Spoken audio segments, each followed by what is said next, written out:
Bab 87. Jangan lupa like dan subscribe, agar kami makin semangat upload lebih banyak. Six Servant Dewa Yatan, Malakus adalah priest yang mengawasi semua ritual di Order of Yatan. Bahkan, sebagian besar ritual yang dia selenggarakan, ditujukan kepada kelompok-kelompok yang memusuhi Order of Yatan. Atau dia menggunakan mereka untuk mengutuk daerah itu, dengan tujuan membuat orang sakit. Dia terkenal, karena peristiwa di mana 87 gadis dikorbankan untuk mengubah Raja Bunges Principality menjadi idiot, serta mengorbankan 607 gadis untuk mengangkat epidemi di wilayah Raven. Mulai perburuan. Kukuk. Kuhahaha. Kalian ingin menanganiku. Tidak ada seorang pun di dunia ini yang tidak takut dengan Order of Yatan, yang melakukan supremasi Dewa Yatan dan memberikan pengaruh di seluruh benua. Dan aku adalah orang yang menumbuhkan ordo ini. Betapa menggelikan itu, ketika berpikir jika kamu adalah lawan yang layak. Malakus benar. Order of Yatan adalah salah satu kekuatan terbesar di Satisfi, dan menjadi subjek horor. Malakus memainkan peran utama, dalam pertumbuhan Order of Yatan. Prestasinya cukup besar untuk mempengaruhi situasi seluruh benua. Bagaimana orang yang begitu hebat dapat diperlakukan sebagai yang diburu di pegunungan ini? Dia tidak akan mudah dibunuh. Kalian akan segera mengetahuinya. Terutama kamu, gadis. Kamu akan dikorbankan untuk Dewa Yatan. Malakus dapat melihat, jika Jisuka dan anggota guildnya kuat. Sejujurnya, dia agak tersentak, ketika mereka semua muncul sekaligus. Tapi, bukankah dia salah satu dari Eight Servant? Dia telah melampaui dunia manusia. Malakus tidak ragu, jika dia tidak akan terluka kecuali orang-orang ini menyerang secara bersamaan, sebagai sebuah kelompok. Namun, pikiran Jisuka berbeda. Aku tidak tahu tentang Malakus, tapi guild sedekah kami adalah yang terkuat. Kami memiliki kekuatan untuk berdiri di puncak setiap saat. Kamu tidak bisa mengancam kami. Menyeringai. Jisuka tersenyum, sambil menunjukkan gigi putihnya. Dia memprovokasi Malakus. Kamu akan mati di sini, dengan rendah hati, aku menerima kematianmu. Bagi kami, kamu tidak lebih dari permainan. Malakus tidak tahan lagi dan wajahnya berubah. Kamu benar-benar yakin bisa menyakitiku? Tentu saja. Bodoh. Malakus berteriak dan mengulurkan tangannya. Kemudian, sinar kekuatan Black Magic ditembakkan dalam garis lurus. Itu ditujukan tepat pada jantung Jisuka. Tapi, Jisuka tidak melakukan tindakan apapun untuk membela diri. Toban, berdiri di sisi kirinya, malah bergerak.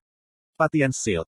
Paladin peringkat pertama dan kepala staf guild sedekah. Dia menggunakan perisai besar dan skill pertahanan untuk memblokir sinar kegelapan. Koang.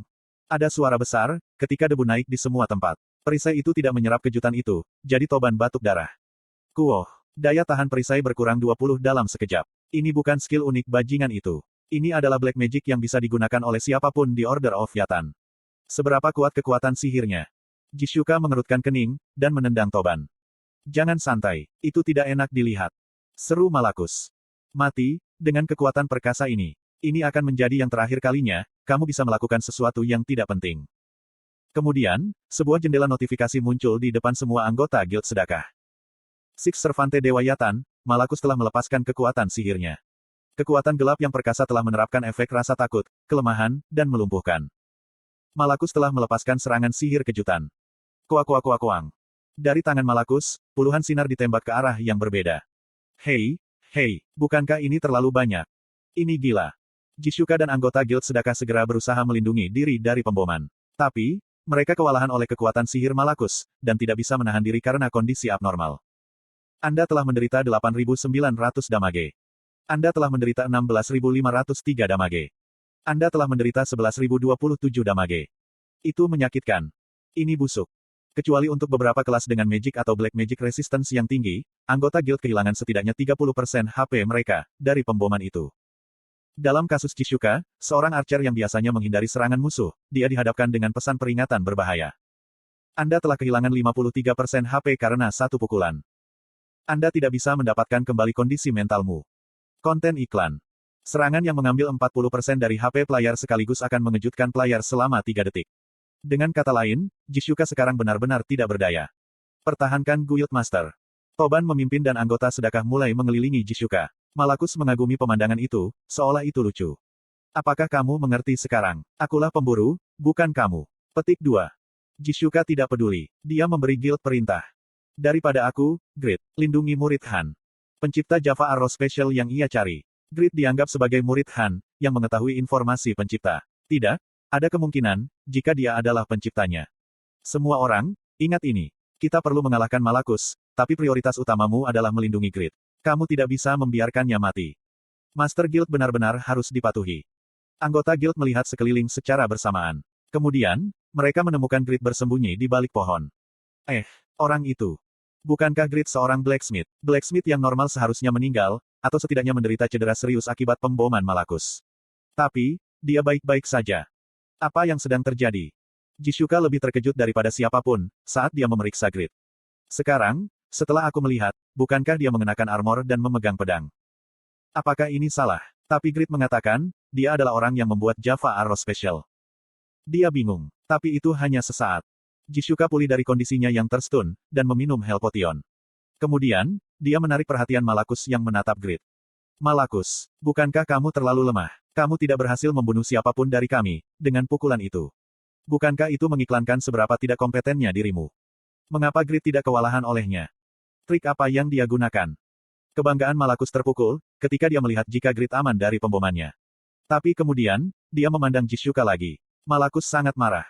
Gadis, kamu tidak bisa datang ke sini. Kamu gemetar ketakutan. Itu terlihat cocok untukmu. Aku mendengar, jika ritual yang dilakukan oleh Malakus melampaui akal sehat. Tidak ada orang atau organisasi yang tidak menyembah Yatan, aman dari ritualmu. Jika jumlah pengorbanan tidak terbatas, kamu mungkin bisa menaklukkan dunia melalui ritualmu. Ya, kemampuan kamu sebagai seorang priest sangat besar. Aku akan mengakuinya. Tapi kamu. Bibir Jishuka meringkuk dengan jijik. Itu benar-benar ejekan. Wajah Malakus memerah, ketika Jishuka menatapnya dengan mata sombong. Apa masalahnya? Apakah kamu pikir kami tidak tahu, jika kemampuan bertarungmu adalah yang paling lemah di antara Eight Servant? Informasi adalah kekuatan. Guild sedekah mengincar posisi teratas, jadi kemampuan mengumpulkan informasi mereka, secara alami sangat tinggi. Order of Yatan saat ini adalah salah satu kekuatan terbesar di benua itu, jadi Guild sedekah menemukan sebanyak mungkin informasi tentangnya. Six Servant, Malakus. Untuk menikmati permainan yang disebut, pengorbanan berburu, dia muncul di tempat acak setiap 3 bulan. Level 310. Kelasnya adalah seorang Black Mage. Spesialisasinya adalah Dark Magic, Debuff, dan berbagai skill pertahanan. Selain itu, dia memiliki kemampuan pemulihan diri luar biasa, yang dipicu oleh kekuatan sihirnya yang sangat besar. Sebagai anggota tingkat tinggi dari Order of Yatan, mereka harus berhati-hati terhadap serangan Black Magic-nya. Namun, jenis skill serangan yang bisa ia gunakan, sangat terbatas. Levelnya sangat rendah, dibandingkan dengan Eight Servant lainnya.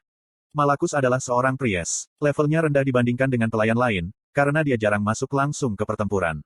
Dia hanya level 310 sehingga Guild sedekah, yang level rata-rata jauh di atas 200. Dia menilai, jika mereka bisa menghadapinya. Baru sebulan yang lalu, kamu melakukan perburuan korban terakhirmu. Aku tidak tahu, mengapa kamu menyimpang dari Timelin aslimu dan muncul di kerajaan immortal. Tapi, aku bersyukur, kami akan mengorbankanmu dan meningkatkan reputasi kami. Jishuka mengangkat tangan, mengabaikan Malakus, saat dia memerintahkan anggota guildnya. Berapa lama kamu akan membiarkan permainanmu berjalan liar? Silakan dan mulai perburuan. Itu terjadi, pada saat bersamaan. Teong. Seorang lelaki setengah baya yang berotot menunggu pembicaraan tanpa akhir di antara Jishuka dan Malakus, dan melompat maju. Itu adalah perusak tangki, Vanner. Hei kamu, beri aku regas. Maka, kamu akan mati. Rasakan kematian. Uhahaha. Vanner memegang kedua kapaknya. Dia memegang kapak yang cukup besar, untuk diangkat dengan kedua tangan dan diayunkan dengan ringan. Koang, koang, koang. Ada gelombang kejut setiap kali serangan Vanner bertabrakan dengan perisai Black Magic. Tekanan angin menyebabkan jubah Malakus mengepak ke segala arah. Tapi, hanya itu, kapak Vanner tidak bisa menembus perisai Malakus, apalagi menyentuh kerahnya. Dia baik-baik saja. Vanner yang bingung mundur, mengambil napas dalam-dalam dan memikirkannya dengan tenang. Perisai orang itu, kekuatan seranganku tidak dapat menembusnya. Oke, maka itu permainan kecepatan. Malakus melindungi tubuhnya dengan mengerahkan perisai pada permukaan yang akan terkena. Jika Vanner menyerang pada kecepatan yang Malakus tidak bisa bereaksi, apakah dia bisa mengerahkan perisainya? Vanner punya ide sederhana dan mulai menggerakkan tangannya dengan sekuat tenaga. Caeng, jejejeok.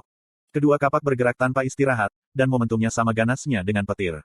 Namun, Malakus tidak terluka sama sekali. Pan-pan, kecepatan seranganku tidak melebihi kecepatannya. Bagaimana tubuh mage begitu mengesankan? Petik 1. Vanner terengah-engah. Malakus berdiri diam dan menunggunya kelelahan. Tidak sedap dipandang. Malakus menertawakan Vanner, lalu menatap Jishuka. Kekuatan tempurku pasti lemah, dibandingkan dengan servant lainnya. Tapi, itu hanya jika dibandingkan dengan servant lainnya. Dibandingkan dengan kalian semua, aku sangat kuat. Petik 2. Malakus tidak bisa selesai berbicara. Itu karena, tombak muncul dari bahu Vanner.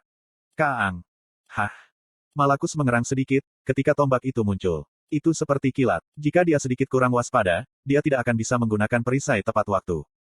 Ini cepat dan kuat, tidak seperti pria yang menggunakan kapak. Berat tombak yang mengarah tepat ke jantungnya begitu besar, sehingga Malakus mundur beberapa langkah, meski menghalangi dengan perisai. Kemudian, pemilik tombak muncul di hadapannya. Ah, kamu bereaksi terhadap serangan kejutan yang sempurna. Seberapa kuat para servant lainnya? Vaner melirik pemilik tombak, yang telah mengungkapkan kekagumannya yang gugup.